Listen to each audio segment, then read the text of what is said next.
A brush fire just produced an evacuation order for 37,000 people in less than one afternoon. It started near a street called Sandy Avenue. By nightfall, it had a name, a number, and a list of zones where nobody is allowed to stay.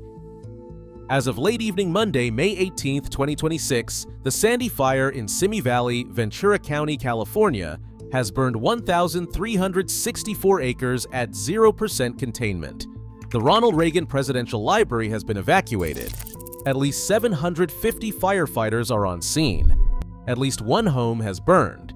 This is the Sandy Fire, named for Sandy Avenue, where it was first reported, burning on the southern edge of Simi Valley. It is less than 40 miles northeast of Los Angeles. To be clear, the Sandy Fire of May 2026, not the 2016 Sand Fire, which burned elsewhere in California. The fire was first reported at approximately 10:50 a.m. Pacific Time. It grew by roughly 1,200 acres in 5 hours. This is the fire that turned an ordinary Monday morning into an evacuation emergency before lunch. The fire that put 37,000 people on notice in 8 hours. But here is the detail that tells the real story. Headlines have framed this as Southern California Wildfire or Brush Fire near Los Angeles. They miss what made the speed possible. A 1-acre ignition became a 1,300-acre incident in 5 hours because 4 things lined up. Dry brush at the end of a long dry winter, slopes steep enough to channel wind into uphill drafts, a wildland-urban interface placing suburban streets directly against the fuel bed, Monday's offshore Santa Ana wind pushing terrain-driven gusts in the wrong direction. The fire had wind, fuel, slope, and homes nearby. The question is how a fire that begins in the hills above one city becomes an evacuation emergency for 37,000 people within an afternoon. The Simi Valley Police Department received a call at approximately 10:17 a.m. According to Sergeant Rick Morton, someone clearing brush with a tractor had struck a rock near the 2,600 block of Rudolph Drive. Sparks from metal striking rock can ignite dry vegetation in seconds. Police have called this a possible spark source. The cause is under investigation. No criminal activity is suspected. The Ventura County Fire Department was on scene shortly after. The first units described the fire as approximately 1 acre. By 11:30 a.m., the fire had grown to 180 acres. CAL FIRE described it as spreading dangerously fast. 3 air tankers and 6 helicopters were dispatched. By 1:53 p.m., the fire had reached 720 acres. The Reagan Library closed at noon because road closures had made access difficult. By 6 o'clock p.m., aerial footage showed heavy smoke over residential streets. 2 structures, including at least 1 home, and several vehicles were burning on Trickling Brook Court. By 7 o'clock p.m., the fire was at 1,364 acres at 0% containment. By 11:30 p.m., those numbers held. Growth had paused for the night. This is why the Simi Hills can do this. The Sandy Fire is burning in the wildland-urban interface, the zone where housing meets unimproved natural vegetation. In Simi Valley, that zone is where the suburban grid ends at the base of the Simi Hills. The Simi Hills are part of the Transverse Ranges, channeling regional wind across Southern California. Chaparral, sagebrush, dry grass. The vegetation has not received significant rainfall in recent months. The fuel was ready before the spark arrived. Slope matters. A fire on flat ground spreads laterally. A fire on a slope spreads uphill, preheating fuel above the flame front. Every additional 10 degrees can roughly double the rate of spread. The Simi Hills are not flat. Wind matters more. Monday's wind was offshore, Santa Ana style, pushing dry air from the high desert toward the coast. Terrain-driven gusts on the lee side of the Simi Hills can carry embers ahead of the flame front, creating spot fires far from the main fire.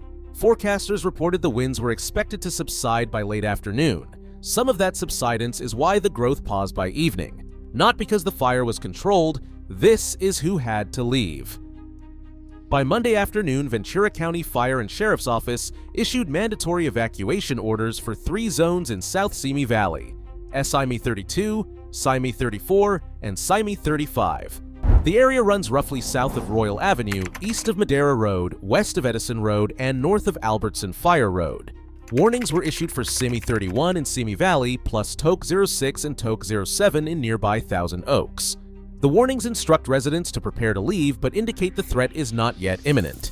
In total, approximately 37,000 residents fell under either an order or a warning. A temporary evacuation point was established at Rancho Santa Susana Community Park.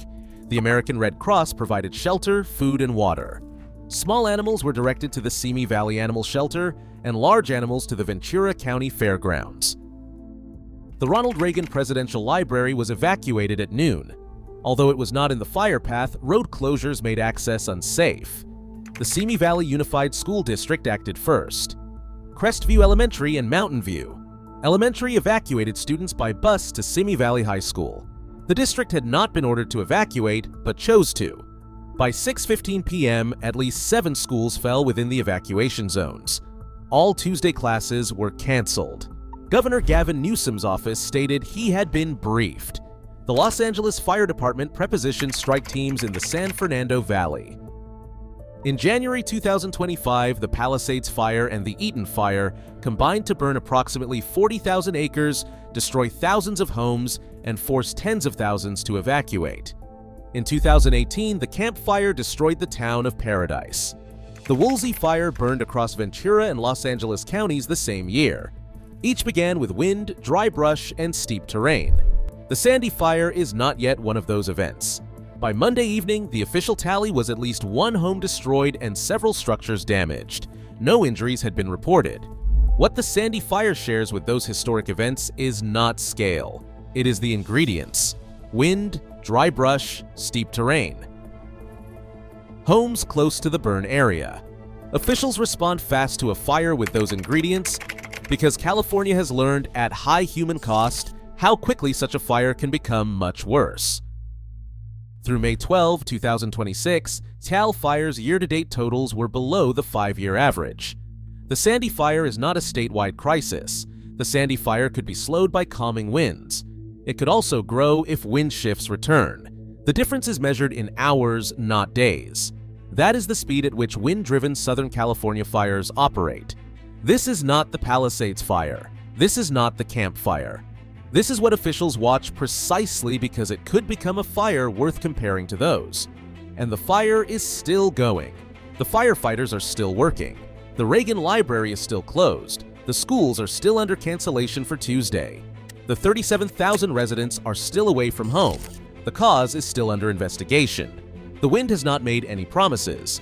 The question is not whether the Sandy Fire is a serious wildfire. It is. 1,364 acres at 0% containment with active evacuation orders is serious by any official definition. The question is not whether California is on fire. It is not.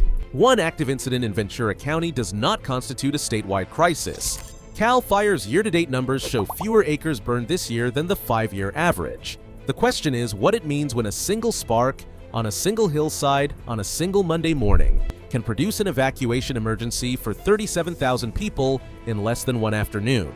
The terrain did not change. The fuel did not change. The wind did not change. What changed was the spark. In Southern California's wildland-urban interface, that is enough. As of the most recent update, the Sandy Fire is 1,364 acres at 0% containment in Ventura County, less than 40 miles northeast of Los Angeles. At least one home has burned. The firefighters are still working. The winds may calm. The winds may not. The next hour has not been scheduled. The wind has not promised anything either. If this story is worth telling, subscribe. We cover more of these every week.